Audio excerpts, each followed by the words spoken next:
Find, ऐसा कुछ problem करवाए थे या नहीं करवाए? नहीं सर। नहीं सर, नहीं sir. Find acceleration of each block and tension in the string.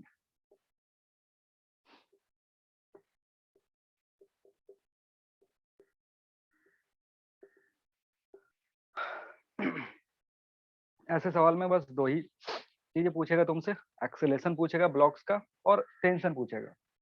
यहाँ पे एक स्ट्रिंग है तो एक स्ट्रिंग में पूछ रहा है, दो ब्लॉक है तो दो ब्लॉक्स का पूछ रहा है।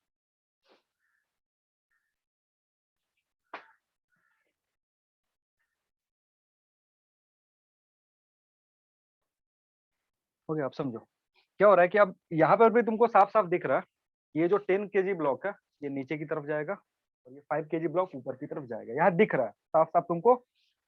कोई भी अगर बच्चों को भी दिखा दोगे जो नर्सरी में पढ़ रहा है बोलेगा ये हेवी वेट है तो ये नीचे आएगा, क्योंकि यहाँ डायरेक्टली दिख रहा है कि this block will go down, this block will go up.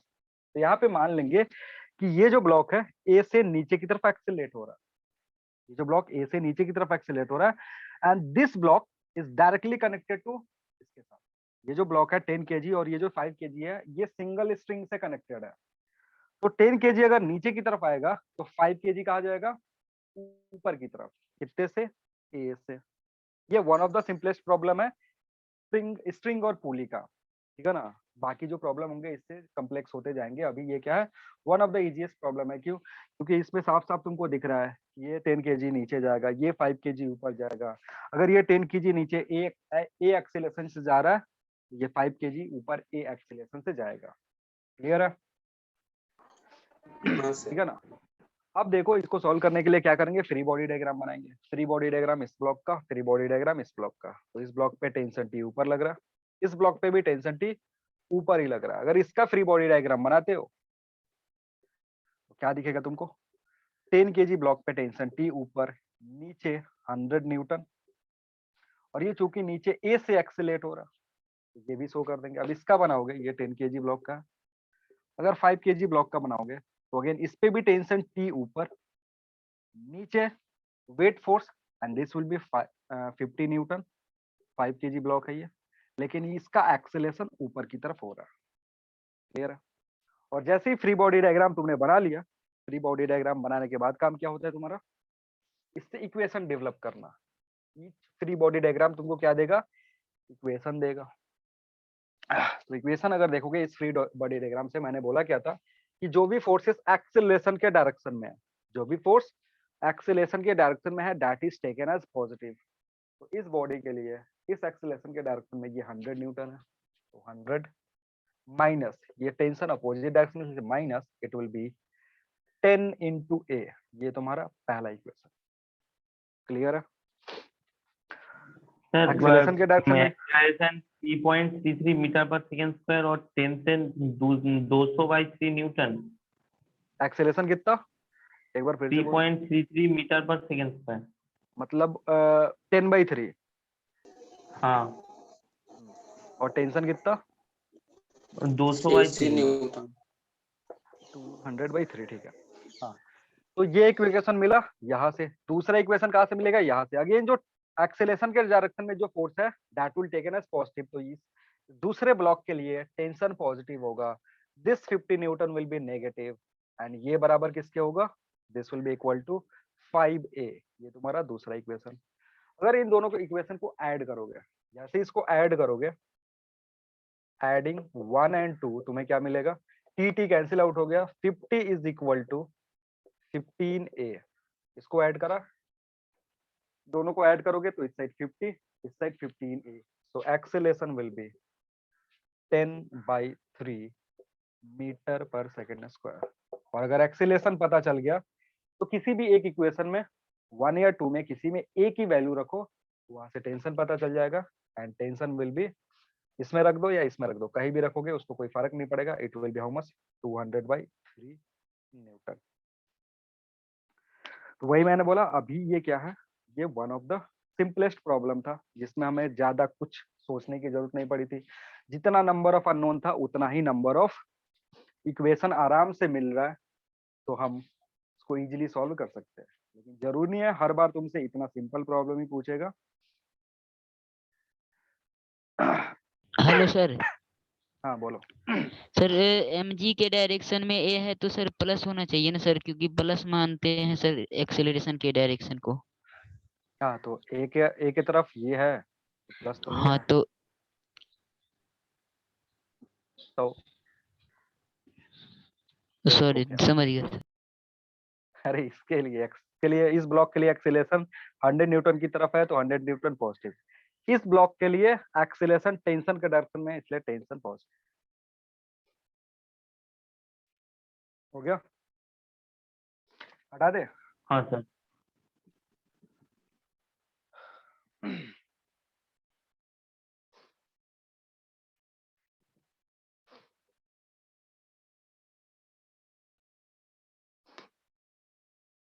ये हो गया। अब थोड़ा सा इसको कॉम्प्लेक्स करते हैं।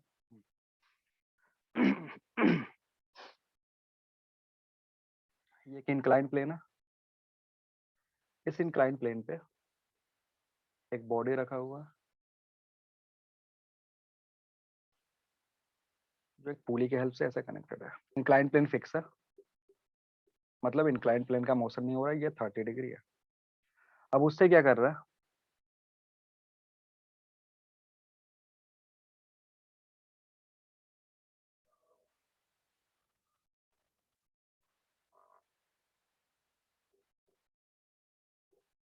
यहाँ पे एक ब्लॉक को हैंग करके रखा हुआ है।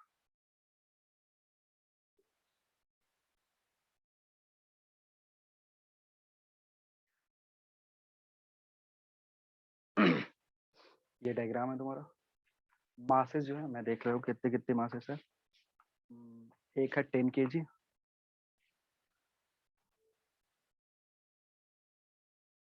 और एक है 30 kg। अगेन तुमको निकालना क्या, find acceleration of each block and tension in the string.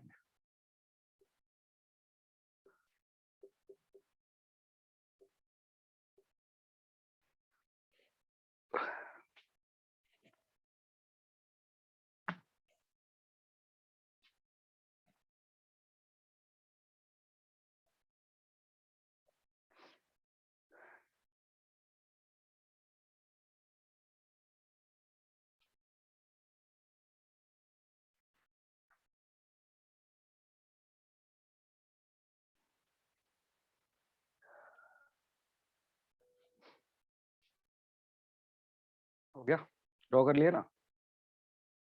चलो अब ये जो क्वेश्चन है इससे रिलेटेड एक छोटा सा कंसेप्ट है, और वो कंसेप्ट जो है स्ट्रिंग कंस्ट्रेंट मोशन के लिए बहुत ज्यादा इंपॉर्टेंट है। ठीक है, तो उसमें क्या करना है, एक तरीके से बहुत ज्यादा तुम्हारे लिए कंसेप्ट जो है वो बहुत ज्यादा स्ट्रांग हो जाना चाहिए। जो भी बताऊंगा, अगर वो स्ट्रांग हो गया तो तुम्हारे लिए कोई भी क्वेश्चन आराम से कर सकते हो स्ट्रिंग कंस्ट्रेंट मोशन के लिए, कोई दिक्कत नहीं आएगा। ठीक है, चलो अब समझते हैं। देखो, ये एक धागा है या एक रोप है, ठीक है ना। ये एक सिंगल रोप है और इस रोप से 30 kg कनेक्टेड है। अब देखोगे तो इस 30 kg और इस 10 kg में सिंगल धागा यूज नहीं किया गया हुआ है, दो धागा यूज हुआ है। इसको यहाँ से कनेक्ट करा गया है और इसको इधर से कनेक्ट करा गया है। इस बार ईच ब्लॉक का जो एक्सेलरेशन होगा वो सेम नहीं हो सकता, ठीक है ना। अभी क्या है, ध्यान से देखोगे तो क्या हो रहा है ना, 2g/7 meters per second square. 2g/7 किसका, कौन से ब्लॉक का,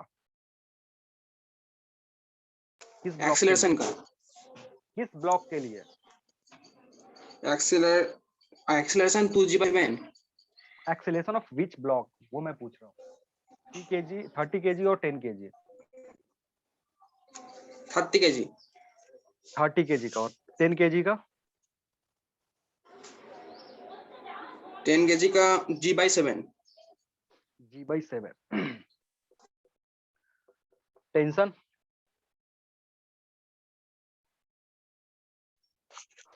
165 g/7. कितना कितना, 165 g/7. चलो देखते हैं कि ये सही है कि नहीं।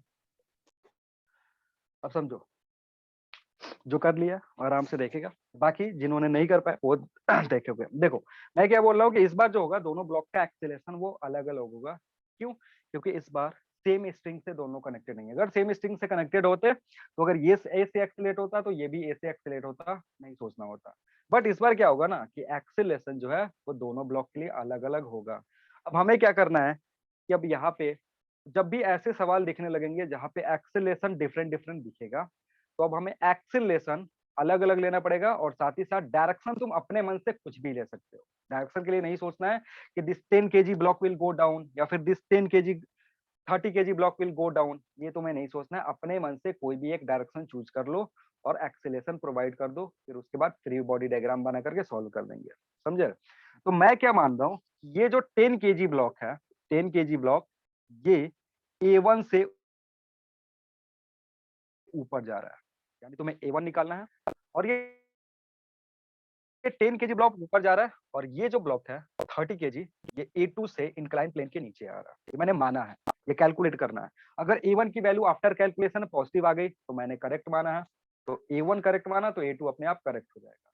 और अगर A1 नेगेटिव आ गया तो इसका मतलब मैंने डायरेक्शन उल्टा माना है। सारी बात समझ में क्या बोल रहा हूँ? ठीक है ना? अब चलो अब हाँ, देखते हैं। अब यहाँ से ड्रॉ करना है हमें फ्री बॉडी डायग्राम। इसको यहाँ काट दो, यहाँ काट दो, यहाँ और इधर काट दो। जो भी रस्सी था काट दिया, वहां से टेंशन दिखेगा। तो इधर टेंशन टी, इधर टेंशन टी, इधर टेंशन टी, तो इधर कितना लगेगा 2t। ठीक है, पूले के लिए मैंने बोला ही जितना ऊपर उतना नीचे, जितना नीचे उतना ऊपर। तो इस पे ब्लॉक पे कितना लगेगा 2t लगेगा ऊपर की तरफ। तो जब फ्री बॉडी डायग्राम ड्रॉ करोगे तो समझो क्या होगा। अगर इस ब्लॉक का फ्री बॉडी डायग्राम ड्रॉ कर रहा हूं, मैं यहीं पे कर दे रहा हूँ। इस ब्लॉक के लिए अगर फ्री बॉडी डायग्राम ड्रॉ करोगे तो ये टेंशन हो गया, इधर की तरफ लगेगा तुमको 300 साइन 30 डिग्री। एंगल अगर 30 डिग्री होता तो mg का इधर कौन सा कंपोनेंट आएगा, साइन कंपोनेंट आएगा। ठीक है ना? इधर टेंशन और इधर mg का साइन कंपोनेंट, mg 300 और जो साइन थीटा 30 डिग्री पुट करोगे इधर की तरफ। नॉर्मल रिएक्शन नहीं दिखा रहा हूँ क्योंकि उसका जरूरत यहाँ पे नहीं है। जिधर मोशन हो रहा है उधर का ही फ्री बॉडी डायग्राम मैं ड्रॉ कर रहा हूँ। तो ये फ्री बॉडी डायग्राम किसका हो गया 30 kg ब्लॉक का। अब चलते हैं 10 kg ब्लॉक पे। तो ये तुम्हारा 10 kg ब्लॉक है जिसका फ्री बॉडी डायग्राम में ऊपर 2t लगेगा, नीचे लगेगा 100 न्यूटन। ये फ्री बॉडी डायग्राम हो गया किसका 10 kg ब्लॉक का। अब इन दोनों फ्री बॉडी डायग्राम से तुम्हें दो इक्वेशन मिलेगा। अब समझो, यहाँ पे अगर देखोगे तो this can be written as 150 newton. इसको सिंप्लीफाई करोगे 150 न्यूटन आएगा। एक्सीलरेशन A2 के डायरेक्शन में 150 न्यूटन है, so 150 minus t will be equal to how much, it will be 30 into A2। ये तुम्हारा पहला इक्वेशन। कैसे लिख रहा हूँ इक्वेशन समझ में आ रहा है? इक्वेशन लिखने में किसी हाँ को भी सर। दिक्कत हो तो जल्दी सर एक्सीलरेशन हाँ के सर। डायरेक्शन में 150 is taken positive, acceleration के opposite direction में tension is taken negative, and after that it will be equal to mass into acceleration। किसका मास, इसका, और इसी का acceleration हो गया।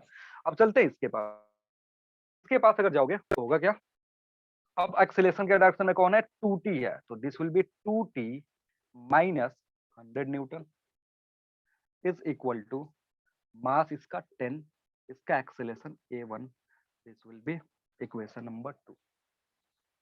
क्लियर है? दो इक्वेशन फ्री बॉडी डायग्राम से आ गया। क्लियर? देखो यहाँ पे अगर ध्यान से देखोगे तो ये जो दोनों इक्वेशन लिखा हुआ है इसमें अननोन कितने हैं, 3 अननोन है। इक्वेशन कितना है 2 है। 2 करना क्या नहीं जाए। क्या इसको सॉल्व कर सकते हो? नहीं। नहीं तो फिर कहीं से हमें थर्ड इक्वेशन लाना पड़ेगा। थर्ड इक्वेशन आएगा हाँ। तभी जाकर के तुम इसको सॉल्व कर सकते हो, नहीं तो ये नहीं हो पाएगा। तो वही जो थर्ड इक्वेशन का कंसेप्ट है ना, दैट इज वेरी इंपॉर्टेंट। क्योंकि अगर इस टाइप का तुमसे सवाल दे दिया तो फ्री बॉडी डायग्राम जितने भी ड्रॉ करो उससे जो नंबर ऑफ इक्वेशन आएगा that will be less than the number of unknowns, तो तुम सॉल्व ही नहीं कर पाओगे। जैसे 5 अननोन है, इक्वेशन तुमको 4 मिलेगा, 10 वो सर अननोन है, बॉडी इक्वेशन से तुमको 9 मिलेगा। तो अब क्या करेंगे, उसके लिए एक कंसेप्ट यूज करते हैं जिसको बोलते हैं कंस्ट्रेंट इक्वेशन। उस कंस्ट्रेंट इक्वेशन से हम एक थर्ड इक्वेशन जनरेट करेंगे, और थर्ड इक्वेशन जैसे ही तुम्हें पता चलेगा यू कैन डायरेक्टली कैलकुलेट जो भी अननोन है। क्लियर? तब उसका कंसेप्ट क्या है समझना। कंसेप्ट ये है कि वर्क डन बाय टेंशन, ध्यान से सुन लो क्या बोल रहा हूँ, work done by tension in this type of system is always zero. Work done by tension on the system is always zero. मतलब जो भी यहाँ सिस्टम है, ठीक है ना, जो भी सिस्टम यहाँ पे है उसमें टेंशन के चलते जो वर्क डन होता है ना वो जीरो होता है। समझो क्यों, थोड़ा सा आसान डायग्राम लेके समझते हैं। जो सबसे पहला मैंने क्वेश्चन करवाया था, ये दो ब्लॉक है, दोनों को एक रस्सी से कनेक्ट करें, इसको फोर्स F से खींच रहे हैं। अगर मान लो ये 10 मीटर से मूव करा, समझना ये जो पूरा सिस्टम है ये कितने से मूव करा है, 10 मीटर से आगे की तरफ मूव कर रहा है। ठीक है, 10 मीटर से जब आगे की तरफ मूव करेगा तो इस ब्लॉक के लिए ध्यान से देखना, इस ब्लॉक के लिए अगर ध्यान से देखोगे तो इसमें टेंशन किधर लग रहा है, T इधर की तरफ लगेगा। अगर यहाँ काटोगे तो टेंशन किधर लगा, T आगे की तरफ। मोशन किधर हुआ, इधर की तरफ 10 मीटर से, 10 मीटर का मोशन हुआ। तो अगर वर्क डन बाय टेंशन निकालोगे, work done by tension on this block 1 पे कितना होगा, 10 into T T होगा। This is work done bye हाँ टेंशन सर। On block 1। अब चलते हैं ब्लॉक 2 पे। ब्लॉक 2 पे अगर ध्यान से देखोगे तो टेंशन किधर लग रहा है, T इधर की तरफ। बॉडी का जो मोशन हो रहा है 10 मीटर से वो किधर हो रहा है, इधर की तरफ। यानी अब यहाँ पे निकालोगे work done by tension on body 2, ये तुम्हारा body 2, it will B -10 into T, यानी कितना होगा, -10T होगा।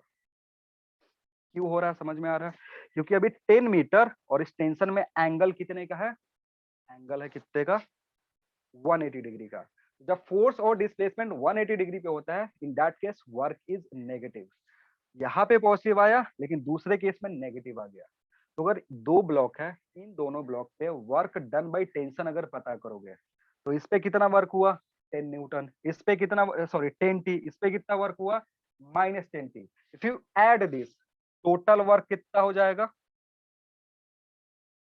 Total work done by tension कितना Zero. होगा, 0 होगा। जीरो आएगा। यानी work done by tension on this system, work done by tension on this system will be 0, क्योंकि दोनों को सब एक साथ सिस्टम लोगे, दोनों को जब एक साथ सिस्टम लोगे then tension will become internal force.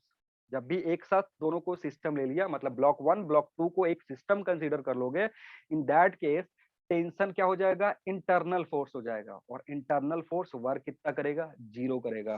तो ये कंसेप्ट जो है ना, ये मैंने सिंपल लेकर के समझाया है। It will be valid for each and every problem where a mass is connected to string. ठीक है, कोई भी ऐसा सिस्टम जिसमें डिफरेंट डिफरेंट मासेस स्ट्रिंग के थ्रू कनेक्टेड है, वहां पे हर बार टेंशन के चलते जो वर्क होगा that will always be 0। Clear है, नहीं समझ में आ रहा, हाँ सर। हाँ सर ये समझ में आ गया? रहा है। इस कंसेप्ट को यूज करके हम क्या करते हैं, हम निकालते हैं थर्ड इक्वेशन। तो जैसे अगर ये कंसेप्ट में जो क्वेश्चन आप दिया था उसमें कैसे कनेक्टेड है? क्या क्या क्या, वो क्या? तो सर क्या बोल, दोनों बॉडी से दो स्ट्रिंग से तो जुड़ा हुए है। अरे क्या बोल रहे हो, सुनाई नहीं दिया। मैं बोल रहा हूँ सर, जो आप बोला था जो एक धागा से दूसरा बॉडी कनेक्टेड हुआ तो उसमें work done by tension is equal to 0। नहीं, मैंने बोला कि in any system if bodies are connected with string in that system work done is always 0। मैंने ये नहीं बोला कि किसी धागा से किसी बॉडी को, अगर धागा है उस धागे से डिफरेंट डिफरेंट बॉडीज कनेक्टेड है तो for that system work done is 0। कोई भी सिस्टम लो, सिंपल लो, कॉम्प्लेक्स लो, कितना भी कॉम्प्लेक्स लो, उससे फर्क नहीं पड़ता है। कंसेप्ट एक ही है कि जो वर्क डन बाय टेंशन होगा वो 0 होगा। और उसी का एग्जांपल मैंने एक सिंपल डायग्राम लेकर के समझाया, क्योंकि सिंपल में जो फॉलो हो रहा है वही कॉम्प्लेक्स में भी फॉलो होगा, तो इसलिए सिंपल लेकर के समझा दिया। वो सारी चीजें हर जगह वैलिड होगी, कोई भी कॉम्बिनेशन हो, कैसा भी कॉम्बिनेशन हो, स्ट्रिंग और मास का, पुली के थ्रू कनेक्टेड हो, डायरेक्टली कनेक्टेड हो, कैसे भी कनेक्टेड हो, उससे फर्क नहीं पड़ता है। Work done by tension is always 0। ठीक है, तो मैं क्या बोल रहा था कि समझो हमारा जो क्वेश्चन है उसके थ्रू थोड़ा समझते हैं। हमारा जो क्वेश्चन है उसका इधर टेंशन T था और इसमें इधर टेंशन T2 था, 2T था, ठीक है ना। मैं इसको कंसीडर कर रहा हूँ, इसको कंसीडर कर रहा हूँ T1 और इसको कंसीडर कर रहा हूँ T2, सॉरी हाँ T2। अब समझना, अगर इसका डिस्प्लेसमेंट इधर हुआ x1 से और इस तो अगर ये ऊपर जा रहा है तो ये नीचे की तरफ आएगा x2 से, ठीक है। या अपोजिट भी सोच सकते हो कि अगर ये गया इधर से x1 से तो ये ऊपर जाएगा किधर से, x2 से। तो अगर वर्क डन निकालोगे, समझना वर्क डन निकालोगे तो W1 विल बी, इधर देखो W1 will be how much, बोलो T1 T into into x1, x1. लेकिन डायरेक्शन चूंकि नेगेटिव है तो यहाँ माइनस होगा, ठीक है। और W2 अगर कैलकुलेट करोगे इस ब्लॉक के लिए तो it will B T2 into x2, ठीक है। इस ब्लॉक के लिए हमने देखा, इस ब्लॉक के लिए टेंशन इसको T1 लिया, इसका डिस्प्लेसमेंट मारना है कि x से इधर की तरफ हो रहा है। तो अगर डिस्प्लेसमेंट x से इधर की तरफ हो रहा है तो तुम्हें क्या मिलेगा, ये वर्क डन और ये वर्क डन इसके लिए। अब तुम्हें पता है W नेट जो है वो होना चाहिए 0, W1 प्लस W2 कितना होना चाहिए, 0 होना चाहिए। मतलब T1 x1 minus T2 x2 क्या होना चाहिए, 0 के बराबर। क्लियर। अब इसको एक बार डिफरेंशिएट करोगे तो तुम्हें मिलेगा T1 V1 minus T2 V2 is equal to 0। एक बार और डिफरेंशिएट करोगे तो वहां से मिलेगा T1 A1 minus T2 A2 is equal to 0। अब T1 की वैल्यू पुट करोगे, T2 की वैल्यू पुट करोगे तो तुम्हें मिलेगा T1 into A1 minus 2 T into A2 is equal to 0। यहां से तुम्हें पता चलेगा कि A1 is equal to 2A2। This is your equation number 3। और इस इक्वेशन को यूज करोगे इन दोनों के साथ तो तुम आराम से सॉल्व कर सकते हो। आ रही है बात समझ में। हमने क्या करा, तो अगली बार से ना ये सारा चीज नहीं लिखेंगे, ये जो ऐसे लिखा हुआ है ये वाला चीज ये लिखने का जरूरत नहीं है। तो सीधे यहाँ से स्टार्ट करेंगे, T1 A1 T2 A2 0 के बराबर होने चाहिए। अब यहाँ से डायरेक्ट हमें इक्वेशन मिल जाएगा कि T1 is equal to 2 into A2, sorry A1 is equal to 2 into A2। समझ में आया।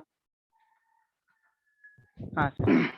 सर ये सर कभी बुक पे नहीं देखा, क्या क्या, ये सर कभी बुक पे करा नहीं था।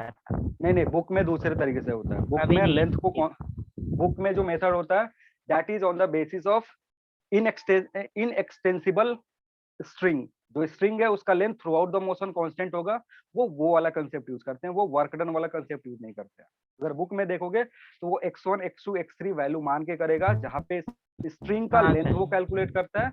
लेंथ चूंकि कांस्टेंट रहता है through out the motion, motion कैसा भी हो लेंथ अगर कांस्टेंट रहेगा फिर वो उस कंसेप्ट को यूज करके सॉल्व करता है। तो वहां पे थोड़ा सा वो कम्प्लेक्स हो सर जाता है, ये कभी कभी यही आसान है, वो बहुत टफ है।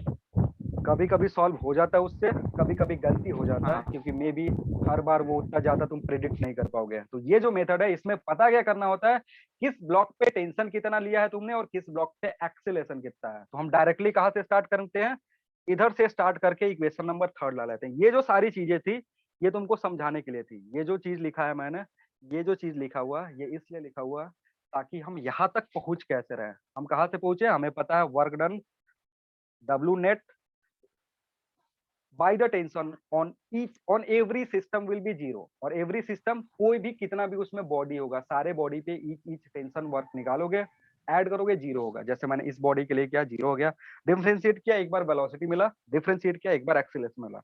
कभी कभी ना तो इसी के हेल्प से सिस्टम होगा कितने भी ये कॉन्सेप्ट यूज करना पड़ेगी। क्या क्या क्या क्या तो मैंने जितने भी सिस्टम होगा एक कॉन्सेप्ट यूज होगा सर।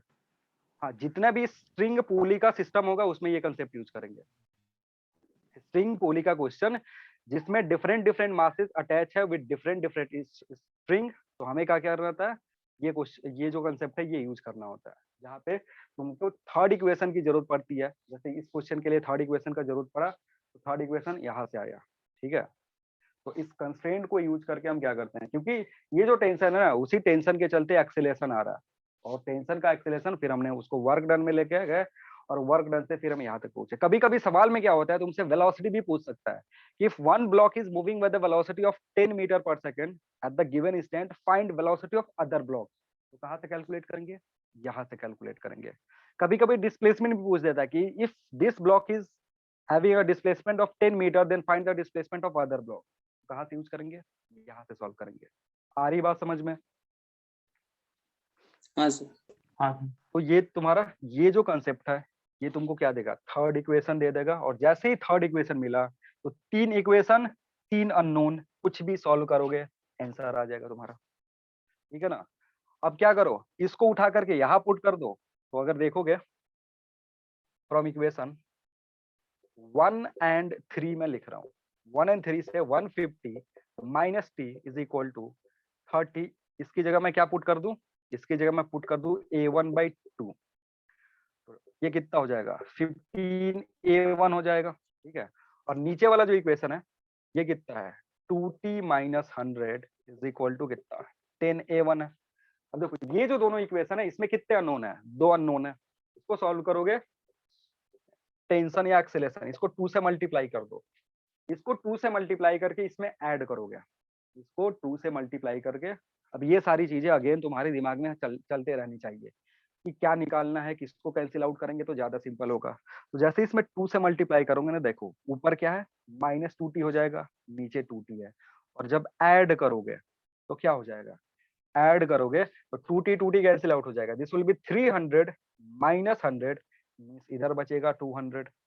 इधर की तरफ देखो 2 से जब इधर मल्टीप्लाई कर दोगे तो इट विल बी 30, ये 30 हो गया। और ये कितना 10, तो 30 + 10 is 40a1। so a1 will be 5 metre per second square.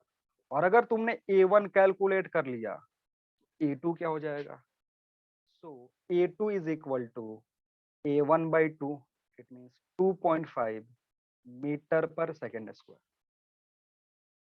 नहीं आ रहा समझ में? हाँ सर समझ आ रहा है। आ रहा है ना। अब ये सारी चीजें जब प्रैक्टिस करोगे ना तो अब नेक्स्ट टाइम से तुमको a1 a2 भी मानने की जरूरत नहीं पड़ेगी। तुम देखोगे टेंशन कितना लग रहा है, अगर एक पे t लग रहा है एक पे 2t लग रहा है तो वो डायरेक्ट रिलेशन यूज करके तुम a1 t1 को a और a/2 से रिप्लेस कर सकते हो। लेकिन उसके लिए अगेन क्या है, प्रैक्टिस की जरूरत पड़ेगी तुमको। ये लिखने का भी जरूरत नहीं पड़ेगा। कब, जब बहुत ज्यादा प्रैक्टिस कर लिया ना तो तुमको दिख क्या क्या कि अच्छा इस ब्लॉक पे टेंशन t लग रहा है, दूसरे वाले ब्लॉक पे टेंशन 2t लग रहा है, ठीक है। तो इसका मतलब अगर ये a से जा रहा है तो this will go bye 2a। अगर ये a से जाएगा तो ये कितने से जाएगा, 2a से जाएगा। तब इन दोनों का प्रोडक्ट क्या करेगा, एक दूसरे को नलिफाई कर देगा। आ रही बात समझ में? और अगर ये ऊपर जा रहा है तो इसको नीचे जाना पड़ेगा। नहीं आ रहा है बात समझ में? सर सर बोलिए। सर आपने तो फर्स्ट और सेकंड इक्वेशन पे a1 एक्सीलरेशन 30 kg के लिए 10 kg के लिए अप्लाई करे थे, और यहाँ सेकंड a1 किसके लिए था, उल्टा a1 लिख दिया हूँ क्या? हाँ हाँ हाँ सर, हाँ थर्ड यहाँ इक्वेशन उल्टा लिखा हुआ हो है, गया सर, थर्ड इधर इक्वेशन उल्टा लिखा हुआ है ना। हाँ हाँ कौन सा थर्ड इक्वेशन, ये वाला? हाँ हाँ सर। अच्छा थर्ड इक्वेशन उल्टा हो गया तो चेंज कर सकते हो उसको। मे बी मैंने शायद नेमिंग जो है उल्टा कर दिया है। तो this will be a2 is equal to a1, a2 ऐसा is कुछ होगा equal ना। to 2a1, हाँ हाँ सर। ऐसा करोगे तो थोड़ा सा चेंज हो जाएगा, तो शायद मैंने नेमिंग करते टाइम ध्यान नहीं दिया। इट विल बी 2a, यहाँ कितना हो जाएगा 2a1 हो जाएगा, ऐसा कुछ ना। अब सही है? हाँ सर आप सही है। एक बार फिर से चेक कर लो, पक्का ये यही चीज था ना, मैंने उल्टा इधर लिखा था।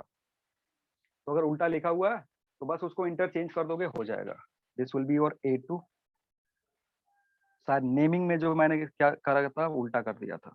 दिस विल बी a1 और ये तुम्हारा इतना समझ रहे हो ना, इधर कर लो बस, ये वाली चीज चेंज कर लो, हो जाएगा।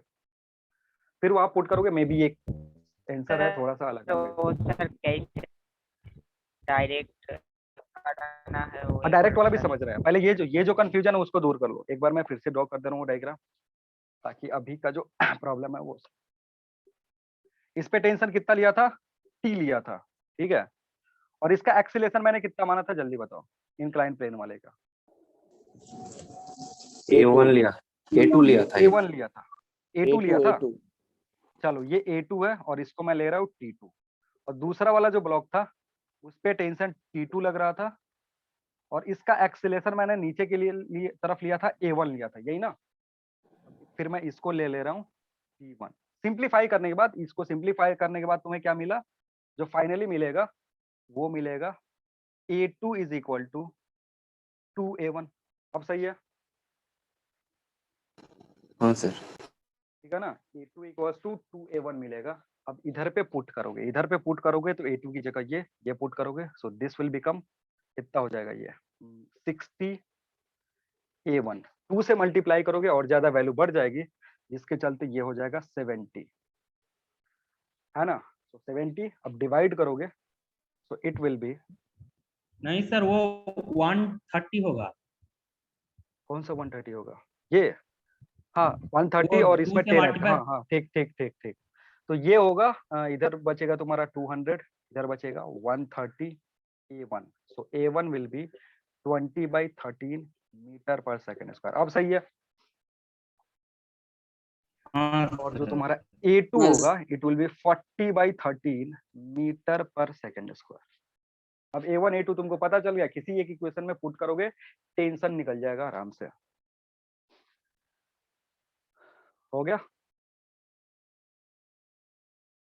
ये जल्दी से लिख लो, फिर मैं बताता हूँ। जरूरी नहीं कि हर बार तुमको टेंशन T1 T2 मानना पड़े या फिर एक्सीलरेशन A1 A2 मानना पड़े। अगर थोड़ा सा सिंपल क्वेश्चन है तो उस सिंपल क्वेश्चन में डायरेक्टली A1 और A2 तुम प्रिडिक्ट कर सकते हो। ये एक बार अच्छे से समझ जाओगे ना, फिर बाकी जो सवाल है वो बहुत इजी होगा तुमसे। हटा दे, ये सारा चीज हटा देना। हाँ सर। चलो, अब वो जो ट्रिक बता रहा था कि मैं डायरेक्ट तुमको T1 T2 या A1 A2 मानने का जरूरत नहीं है, वो इस क्वेश्चन में, जो नया क्वेश्चन में दे रहा हूँ उसमें समझेंगे। ठीक है, चलो यहाँ पर भी वही सेम चीज पता करना है, मतलब tension in the string and acceleration of each block. 2 block है, 3 पुली और 1 मास।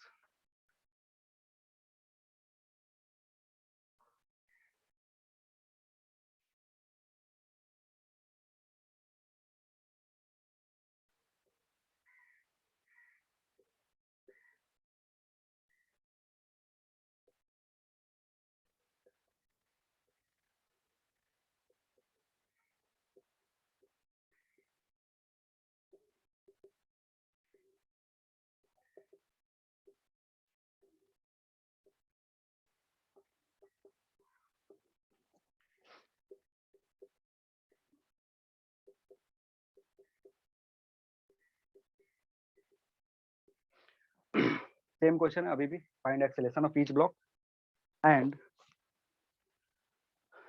Tension in the string.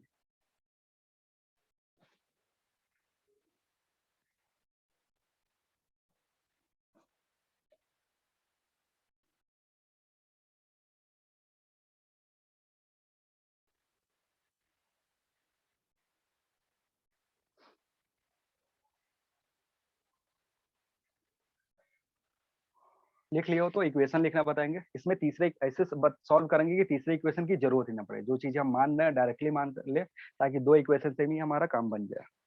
ठीक है, हो गया, ड्रॉ कर लियो ना। रस्सी को काट दो, टेंशन दिखने लगेगा।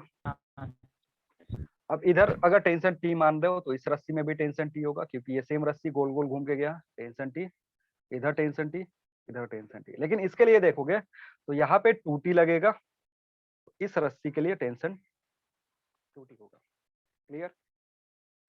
सबसे पहला काम होता है रस्सी को काट के टेंशन निकालना, और टेंशन आ गया तो फ्री बॉडी डायग्राम बनाओ। फ्री बॉडी डायग्राम में ये जो 20 kg है, इस पे ऊपर कितना लग रहा है, टेंशन T लग रहा है, नीचे इसका क्या लगेगा, 200 न्यूटन इसका वेट लगेगा। इसका अगर फ्री बॉडी डायग्राम बनाओगे दूसरे वाले का, अब देखो इसमें ऊपर की तरफ कितना टेंशन लग रहा है, 3T 3T। लग रहा है, क्योंकि 2T ये स्ट्रिंग प्रोवाइड कर रहा है और T ये स्ट्रिंग प्रोवाइड कर रहा है, मतलब ऊपर की तरफ लगेगा 3t 3t और नीचे की तरफ क्या लगेगा, नीचे की तरफ लगेगा 10g 10 100, हाँ वही 10g रखो या 100 न्यूटन सीधे रख लो क्योंकि मैं जी को 10 लेकर के कर रहा हूँ। अब समझो इन दोनों ब्लॉक का एक्सेलरेशन डिफरेंट होगा, ठीक है। A1 A2 मान के भी तुम कर सकते हो, लेकिन अगर A1 A2 मानोगे फिर वो जो मैंने बताया वर्क डन वाला वो कंसेप्ट यूज करना पड़ेगा, फिर वहां से इक्वेशन लाओगे A1 A2 का रिलेशन बताओगे। लेकिन मैं क्या बोल रहा हूँ ना, अगर तुमने समझो तुमको ने इसको मान लिया कि ये ब्लॉक A1 से नीचे जा रहा है या A से नीचे जा रहा है, तुमने क्या माना, ये जो ब्लॉक है ये A से नीचे की तरफ जा रहा है, तो समझना you can also assume that this block is going in upward direction with A/3। अब A1 A2 मानने का जरूरत नहीं है। कैसे करना हूं देखो, इसका टेंशन T है, अगर A से मल्टीप्लाई करोगे तो इट विल बी AT, तो इधर का मल्टीप्लिकेशन से जो प्रोडक्ट आ रहा है उतना ही प्रोडक्ट इधर का भी होना चाहिए। तो अगर ये 3T है तो this should be how much, this should be A/3, क्योंकि तब मल्टीप्लाई करोगे तो कितना हो जाएगा, अगेन AT तुमको मिल जाएगा। नहीं आ रहा समझ में? हाँ सर। अरे ना बात समझ में, A1 A2 हाँ। मान के भी करोगे यही चीज तुमको मिलेगा। अगर A1 A2 कोई मानता ना, मान लेता कि ये A1 है और ये A2 है, तो उसको फाइनली रिलेशन क्या मिलता, A1 इज इक्वल 3A2, उसको ऐसा कुछ मिलता। सॉल्व करने के बाद फाइनल जो रिलेशन आता है ये आता। अब रिलेशन यही आएगा, तो तुम इसको वही प्रैक्टिस की जरूरत है कि कब कितना रखोगे। 3-4 सवाल 5 सवाल करोगे, खुद अपने आप सारी चीजें दिखने लगेगी तुमको। सर हाँ ए रख रहे हैं तो यहाँ A/3 रखे या क्या रखे, हाँ बोलो। सर बोल रहा हूँ कि वो जो सिस्टम पर जो भी सिस्टम हो उसमें एक्सीलरेशन एंड टेंशन का मल्टीप्लिकेशन हमेशा कांस्टेंट रहेगा एक सिस्टम पे। टेंशन और हाँ टेंशन जो एक्स- जिस अगर हाँ टेंशन और एक्सीलरेशन का, अगर वो टू बॉडी सिस्टम है, टू बॉडी सिस्टम के लिए बोल रहा हूँ, अभी ये टू बॉडी पे डिस्कस कर रहे हैं तो अपने से कोई कंक्लूजन मत निकालो जो मैंने नहीं बोला। अगर वो 3 बॉडी हो जाएगा ना तो जो तुम बोल रहे हो वो अलग हो जाएगा, क्योंकि 3 बॉडी के लिए तुमको दिखेगा T1 A1 plus T2 A2 plus T3 A3 is equal to 0। फिर इसके लिए तो जो तुम अभी कंक्लूजन बता रहे हो ना हाँ कि सर इसका प्रोडक्ट और इसका प्रोडक्ट कांस्टेंट होना चाहिए, वो गड़बड़ हो गया। हाँ हमारी बात समझ में? इसलिए खुद से कुछ कंक्लूड कर रहे हो तो फिर उसको चौथे के लिए 5वें के लिए वेरीफाई कर भी करना होता है। ऐसा नहीं कि एक क्वेश्चन में कुछ अपना बना लिया कंसेप्ट, पता चला वो किसी और क्वेश्चन पे लागू ही नहीं हो रहा है, ऐसा नहीं करेंगे। अभी मैंने कितना 2 ही सिस्टम लिया है, 2 ब्लॉक लिया हुआ है, तीसरा ब्लॉक लूंगा जो तुम बोले हो इनवैलिड हो जाएगा, ठीक है। तो ये कंसेप्ट जो है, ये कंसेप्ट 2 ब्लॉक के लिए यूज कर सकते हो। अगर दोनों ब्लॉक डिफरेंट डिफरेंट एक्सेलेरेशन कर रहे हैं तो हमें A1 A2 मानने का जरूरत नहीं है, we can directly solve it by assuming. अगर एक का A1 मान रहे हो, एक का A/3 हो जाएगा। अगर एक को नीचे की तरफ मान रहे हो तो दूसरा ब्लॉक ऊपर की तरफ जाएगा, क्योंकि ऐसा पॉसिबिलिटी अब नहीं है ना कि 2 ब्लॉक सिस्टम है और दोनों ब्लॉक नीचे आने लगे।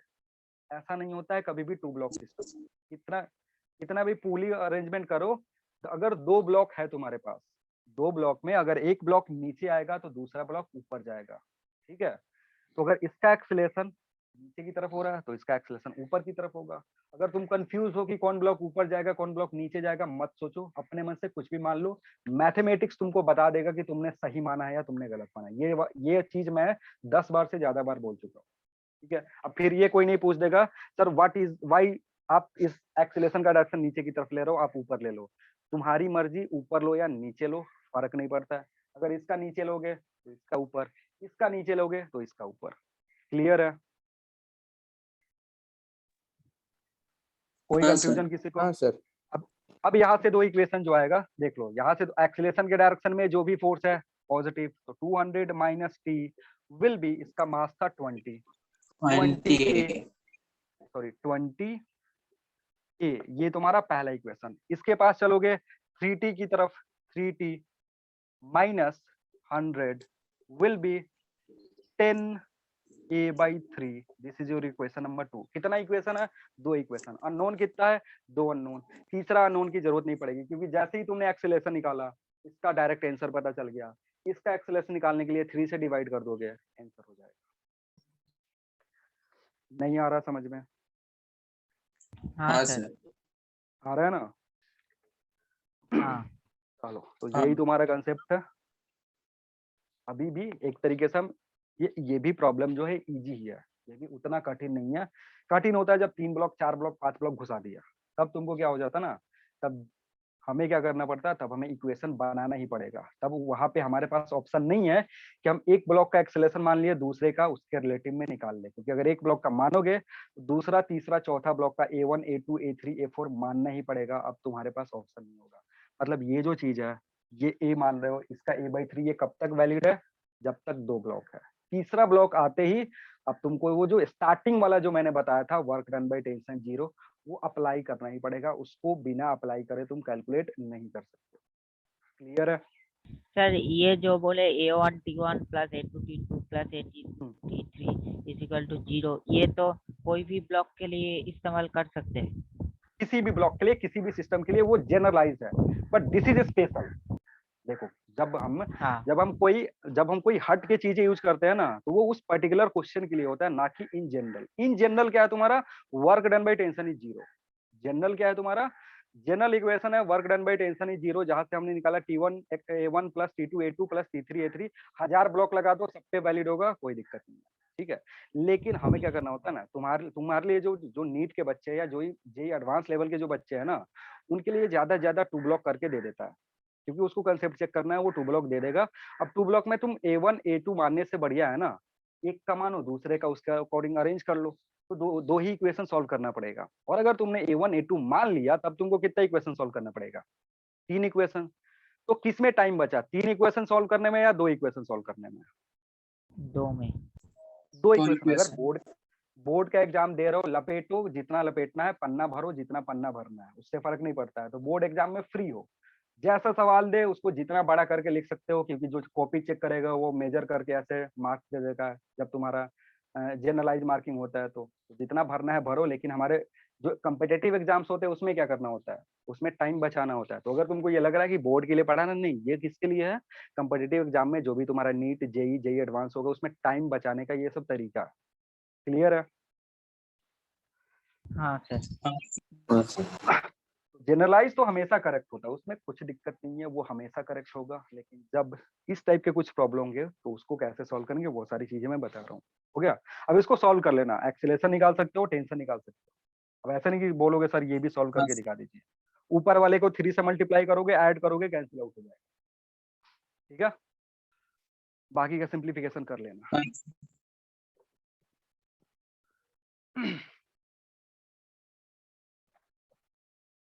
चलो एक 3 ब्लॉक भी कर देते हैं, कि अगर 3 ब्लॉक सिस्टम दिया हुआ है तो उसको किस तरीके से सॉल्व करेंगे।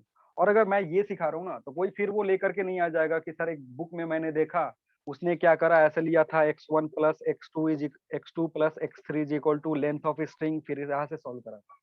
कर सकते हो उधर से भी, कोई दिक्कत नहीं है। अगर ये जिसको मन बहुत करा, टफ है। हाँ, बुक का मेथड फॉलो नहीं करने का होता, तो हाँ। करोगे, लेकिन वो एक तरीके से टाइम वेस्ट है तुम्हारा। ठीक है ना, तो उस टाइम वेस्ट करने की जरूरत नहीं है। कहोगे मैं पढ़ा दूंगा, फालतू में ये एक क्लास लेकर के जाएगा, उसकी जरूरत नहीं है तुमको। देखो टफ ये भी नहीं है, ये भी सिंपल ही है। मेन चीज होता है प्रैक्टिस पे। तो जब इसमें बच्चे इससे प्रैक्टिस करते हैं तो गलती होने का चांस ज्यादा होता है। मैं तो दोनों मेथड से कर दूंगा, मुझे कोई दिक्कत नहीं है। मेरे को दोनों आसान लगता है। ठीक है, क्योंकि मैंने दोनों मेथड से बहुत सारे क्वेश्चन किए। तुम भी करोगे, तुम्हारे लिए भी दोनों मेथड इजी हो जाएगा। लेकिन वही, जैसे अभी तुम बोल रहे हो ना कि सर ये वाला मेथड बहुत आसान लग रहा है, अच्छा लग रहा है, वैसे प्रीवियस जो बैचेस थे सेम चीज बोले थे कि सर ये वाला मेथड है, ये वाला मेथड आसान है, इसलिए मैंने यही मेथड ही पढ़ाना स्टार्ट कर दिया है। स्ट्रिंग लेंथ वाला मेथड है वो छोड़ ही दिया है। नहीं तो जो फर्स्ट बैच था, जो जो पहला साल मैंने पढ़ाया था स्टूडेंट, उसको दोनों मेथड बताया था। तो दोनों मेथड में कुछ बच्चे बोले थे सर ये वाला जो लेंथ वाला मेथड है वो थोड़ा सा कठिन है, वो समझ में नहीं आता है। अब स्ट्रिंग वाला मेथड जो बताया, वो जो वर्क डन वाला मेथड बताया, वो सही है। और मोस्ट ऑफ द टीचर अगर देखोगे, जो भी यूट्यूब पे पढ़ा रहे हैं या किसी कोचिंग में पढ़ा रहे हैं, वो कौन सा मेथड फॉलो करते हैं, यही वाला मेथड फॉलो करते हैं, वर्क डन वाला मेथड फॉलो करते हैं। क्योंकि क्वेश्चन वहां से आसानी से होता है, गलती होने का चांस कम है। ठीक है ना? चलो एक और सवाल करेंगे, जिसमें 3 ब्लॉक होगा तुम्हारा, 3 ब्लॉक सिस्टम।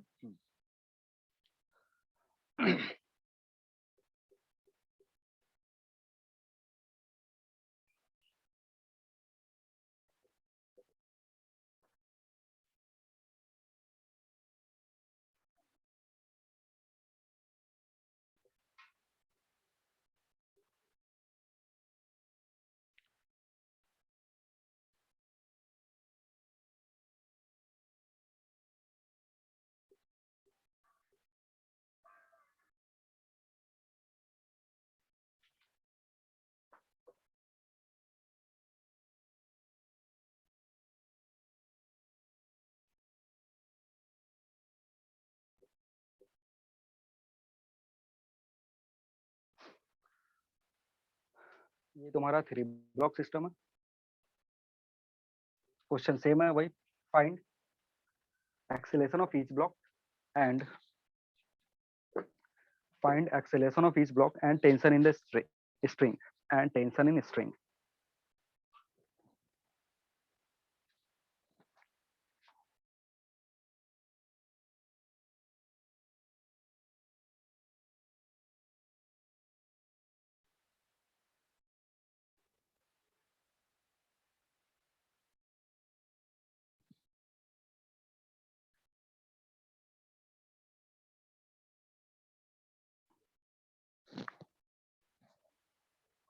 एक मिनट रुक जाओ, ड्रॉ कर लियो क्या?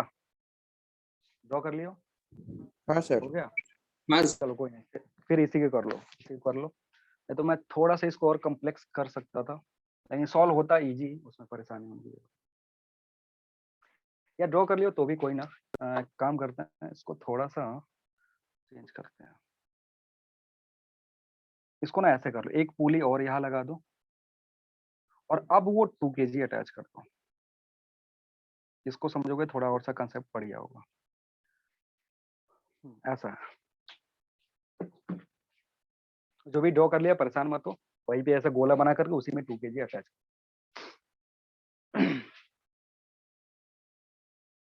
ये उससे थोड़ा सा बढ़िया है, इसलिए मैंने इसको करा।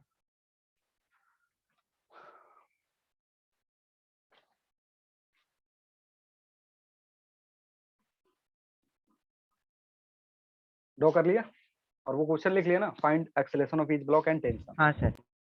अब समझो, अगेन क्या करेंगे, टेंशन देखेंगे, रस्सी को काट दो, यहाँ काट दो, यहाँ काट दो, हर जगह काट दिया हमने। इस पे दिखेगा टेंशन टी ऊपर की तरफ, इस पे अगर देखोगे टेंशन टी इधर, टेंशन टी इधर, इधर 2T, तो अगेन इधर भी 2T होगा। इधर टेंशन टी, इधर टेंशन टी, तो इधर 2T, तो इस पे भी कितना होगा, 2T होगा। ठीक है, अब क्योंकि ये 3 ब्लॉक प्रॉब्लम है, तो तुमको क्या करना पड़ेगा, सबका एक्सेलेरेशन अलग अलग मान के करना पड़ेगा। ठीक है ना, एक्सेलेरेशन कैसे मानेंगे, अलग अलग मानेंगे। और जब भी तुमको 3 ब्लॉक प्रॉब्लम देगा ना, तो अगेन मैं बोल रहा हूँ, कभी भी डायरेक्शन के लिए परेशान नहीं होंगे कि सर डायरेक्शन किधर ले, ऊपर ले, नीचे ले।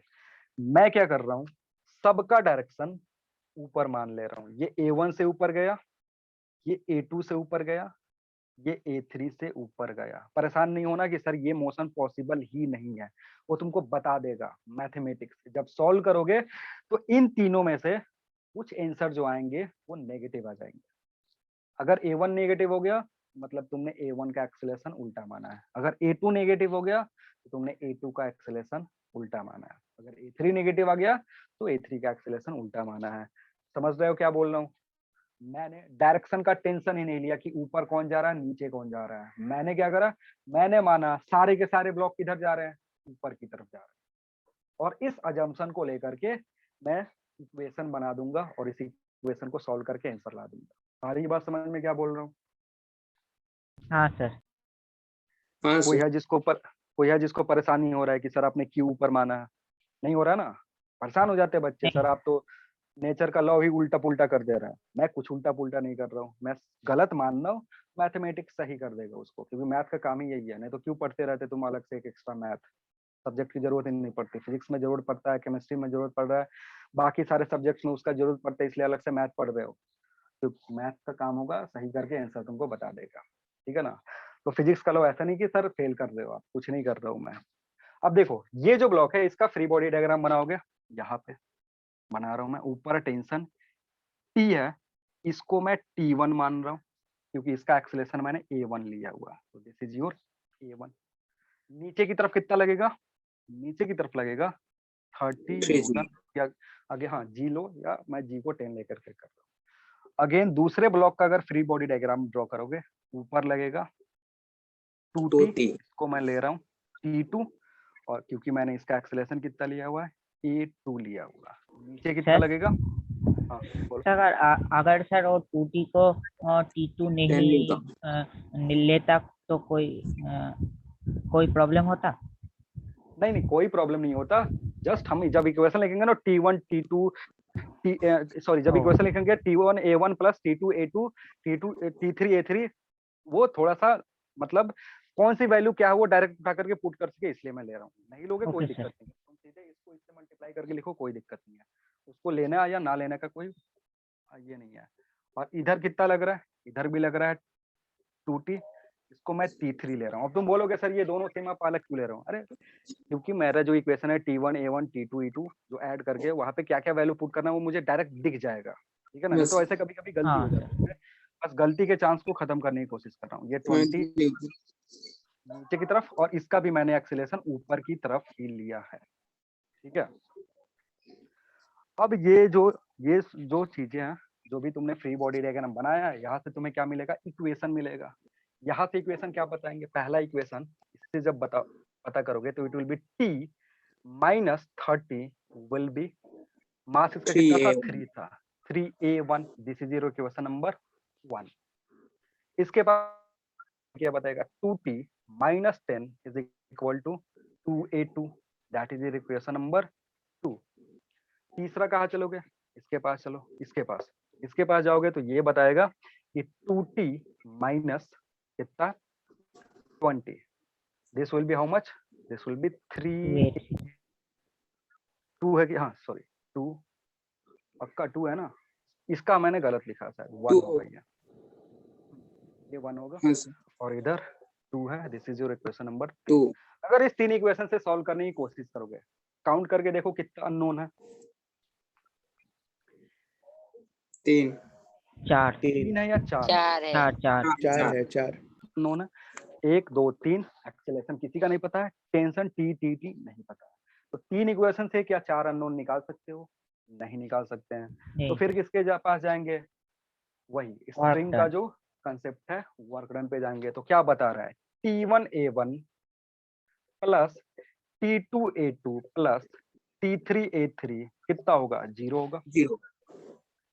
डायरेक्शन सेम है, इसलिए देखो माइनस वाला भी लोचा तुम्हारा खत्म हो गया। जब डायरेक्शन सेम रखोगे ना तो अपोजिट डायरेक्शन वाला लोचा भी खत्म हो गया, सबके सब ऐड होंगे, 0 होंगे। अब t1 की वैल्यू कितनी है, ta1, t2 की वैल्यू कितनी है, 2ta2 प्लस 2ta3, 0 के बराबर। यहाँ से क्या आएगा, a1 plus 2a2 plus 2a3 is equal to 0, this is your equation number 4। 4 equation 4 unknown solve हो जाएगा, ठीक है। अब 4 इक्वेशन सॉल्व करने के लिए तुमको लगेगा टाइम, क्योंकि जब तुम 2 वेरिएबल करते हो 2 मिनट में, 3 वेरिएबल करते हो 5 मिनट में, 4 वेरिएबल कितना देर में करोगे, 10 मिनट में, 10 मिनट। हाँ सर, टाइम लगेगा इसमें। तो क्या तुमको जेई मेंस या नीट का भी एक क्वेश्चन के लिए 10 मिनट देगा? नहीं, दे सकता है? नहीं देगा। तो इसका मतलब क्या है, तुमको ज्यादा से ज्यादा कॉम्प्लेक्स करने का किधर सोचेगा, 2 ब्लॉक प्रॉब्लम में, क्योंकि 2 ब्लॉक को कंसेप्ट लगा करके हम 2 इक्वेशन में ला सकते हैं, और जैसे ही 2 इक्वेशन में लाए तो सॉल्व हो गया 2 मिनट में। तो वैसे उसी टाइप का प्रॉब्लम तुमसे नीट में पूछेगा, इस टाइप का नहीं पूछेगा। सारी बात समझ में है? क्योंकि ये रिलेशन अगर तुम यूज भी कर रहे हो ना, इसको उठा करके आप पुट करो, सिंप्लीफाई करो, फिर भी तुमको टाइम लगेगा ही, ठीक है ना। इधर से उठा करके इधर पुट करो, इधर से उठा करके इधर पुट करो वैल्यूज, फिर भी सिंप्लीफाई करने में अगर a1 उठा करके यहाँ पुट करोगे तो पहले फिर तुम इन दोनों को सॉल्व करके a2 a3 में रिलेशन लाना पड़ेगा, फिर उसको उठा करके यहाँ पुट करना पड़ेगा। ऐसे उठा करके पुट करते करते ही 10 मिनट निकल गए, सॉल्व ही नहीं हो पाएगा। तो ऐसा नहीं है कि नॉर्मल मेथड से जो हो रहा है उससे सॉल्व नहीं कर, तुम सॉल्व कर सकते हो, लेकिन क्या इसका स्कोप कितना है कि ये एग्जाम में आ सकता है, वो भी डिपेंड करता है ना। कोई भी पागलों की तरह सॉल्व कर देना क्वेश्चन, लगे पड़े हैं उस पे, घर पे ही बैठ के 20-20 मिनट एक एक क्वेश्चन पे बर्बाद कर रहे हैं, क्योंकि वो एग्जाम में जब नहीं आएगा 20 मिनट का क्वेश्चन तुमसे नहीं पूछेगा तो क्यों करना। हाँ अगर बोर्ड के लिए पढ़ रहे हो बढ़िया चीज है, एडवांस के लिए पढ़ोगे तो एडवांस वाले भी कंसेप्ट ज्यादा देखते हैं, ना कि तुम्हारा एक्सपीरियंस ये देखते हैं कि तुम्हारा कैपेसिटी कितना है ये मैथमेटिक्स सॉल्व करने का, ठीक है ना। फिजिक्स में अगर जो सवाल पूछेंगे वो कंसेप्चुअल पूछेंगे, और वहाँ पे मे भी तुमको एक सवाल के लिए 5 मिनट 6 मिनट टाइम मिल सकता है एडवांस के लिए। तो जो एडवांस की प्रॉब्लम, एडवांस की तैयारी कर रहा है उन सारों बच्चों के लिए ये थोड़ा सा उसको उसी को बस ध्यान देना होता है कि मे भी अगर इस टाइप का प्रॉब्लम आ जाएगा तो कंसेप्ट क्या यूज करेंगे, और कंसेप्ट 2 ब्लॉक रहे, 3 ब्लॉक रहे, 4 ब्लॉक रहे, 5 ब्लॉक रहे, सेम चीजों का। देखो यार 3 ब्लॉक है तो कितने इक्वेशन लग रहे हैं, 1 2 3 4 इक्वेशन लग रहे हैं। अगर 5 ब्लॉक ब्लॉक होता तो उसमें डायरेक्शन के कोई जरूरत नहीं है, तो माइनस वाला हट जाएगा। माइनस, हाँ माइनस वाला वो अपने आप हट जाएगा। ठीक है, जब इसको देखो, अभी मैंने इतना बता दिया ना, इसको सॉल्व करोगे, जैसे घर पे जाना, टाइम मिलेगा, सॉल्व करना है इसको, इसमें पक्का कोई ना कोई एक्सीलरेशन जो होगा वो पक्का नेगेटिव आएगा। इसकी वैल्यू कैलकुलेट करोगे ना, तो A1 A2 A3 में पक्का कोई एक जो होगा वो नेगेटिव आएगा ही, दो भी आ सकता है नेगेटिव। ठीक है ना, तो नेगेटिव आने का मतलब मैंने पहले ही बता दिया कि what is the meaning of negative acceleration. जो तुमने डायरेक्शन दूसरी तरफ होगा। आना है वो ब्लॉक किधर की तरफ आएगा, नीचे की तरफ आएगा। क्लियर है ये कंसेप्ट? हाँ, कुछ रटना हाँ, नहीं है इसमें कि ऐसा नहीं रट के बैठ गए, सर ने ये बताया उसी को फॉलो कर, नहीं, अकॉर्डिंग टू क्वेश्चन तुम्हारा जो कंसेप्ट है उसको फॉलो करोगे। कंसेप्ट क्या है? Work done by tension is zero, उस कंसेप्ट को फॉलो करेंगे। सबसे पहला स्टेप क्या होता है? फ्री बॉडी डायग्राम बनाना, उस फ्री बॉडी डायग्राम से इक्वेशन डेवलप करना। अगर इक्वेशन और अननोन इक्वल है तो ये करने की भी जरूरत नहीं है, और अगर इक्वेशन और अननोन अलग अलग है तब तुमको इसकी जरूरत पड़ेगी, फिर सॉल्व करके आंसर ला सकते हो। ठीक है, क्लियर है कंसेप्ट सबको? हाँ सर। कोई डाउट हो तो बोलो। हाँ सर। डाउट है कोई? अब तुमको सर ने लास्ट क्लास में शायद भेजा होगा बहुत सारे क्वेश्चन, प्रोजेक्टाइल के क्वेश्चन कर रहे हो। किस किस ने प्रोजेक्टाइल कंप्लीट कर लिया है? प्रोजेक्टाइल कंप्लीट किस किस ने कर लिया है? कोई है जिसने, जो भी सर ने सवाल भेजा है प्रोजेक्टाइल का कंप्लीट कर लिया हो? नहीं करे हो? नहीं सर, वो मॉड्यूल नहीं नहीं, देखो अगर ऐसा नहीं करोगे ना तो देखो तुम लैग कर रहे हो। लैग करने का मतलब ये है, पढ़ने का थोड़ा सा प्रोसेस क्या होता है कि जैसे मैं पढ़ा रहा हूँ अभी न्यूटन्स लॉ ऑफ मोशन, ठीक है ना, अभी मैं Newton's law of motion Newton NLM पढ़ा रहा हूँ, तो इसके पीछे का जो चैप्टर मैंने पढ़ा है ना, पीछे का जो भी चैप्टर मैंने पढ़ा के रखा हो वो कंप्लीट हो जाना चाहिए। मतलब मैंने प्रोजेक्टाइल खत्म किया जिस इंस्टेंट पे, उसी इंस्टेंट से तुम्हारा शुरू हो जाना चाहिए था मॉड्यूल। मॉड्यूल का क्वेश्चन कब से शुरू हो जाना चाहिए था? उसी टाइम में।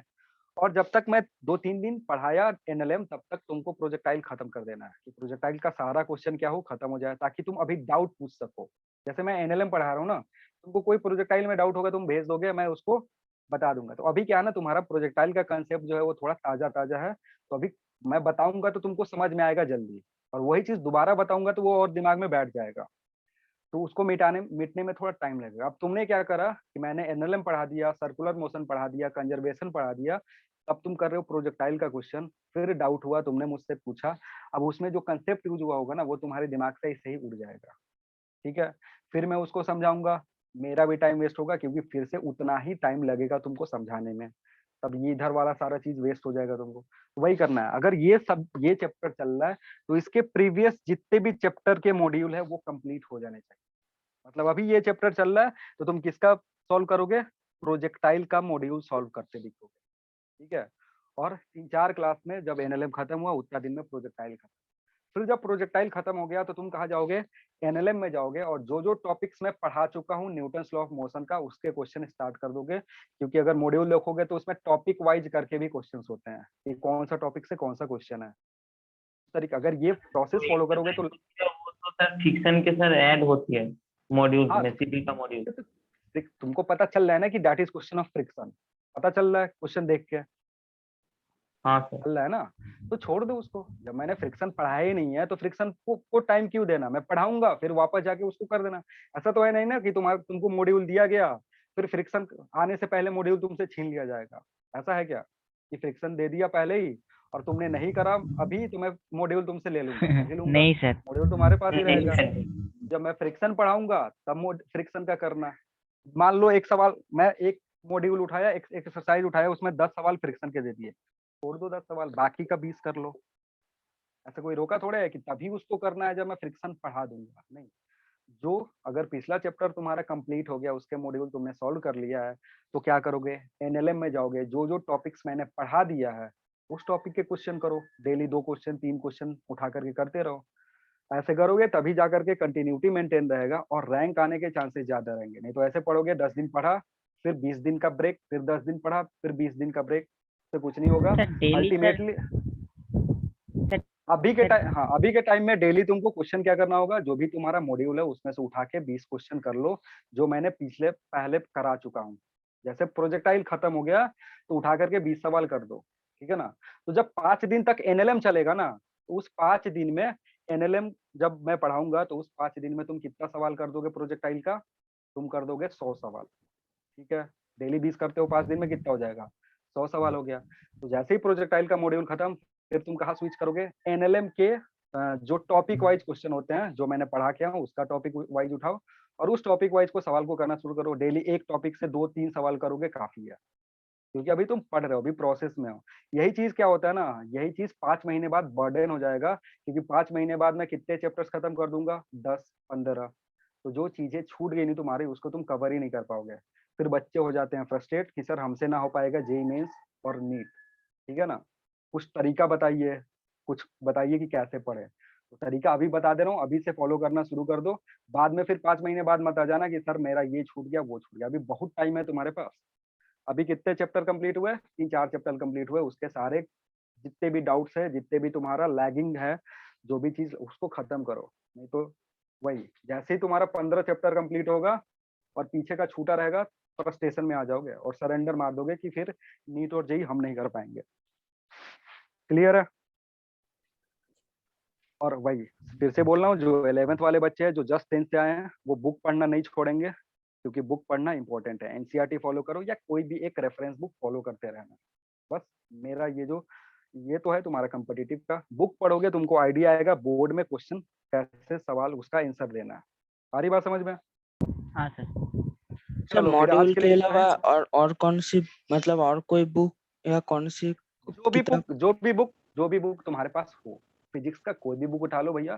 तुम्हारे पास अगर जैसे तुम 11th में हो, तो 11th के लिए कोई भी बुक उठा लो, एससी वर्मा उठा लो। करना क्या है ना, एक बुक से स्टिक होकर रहना है।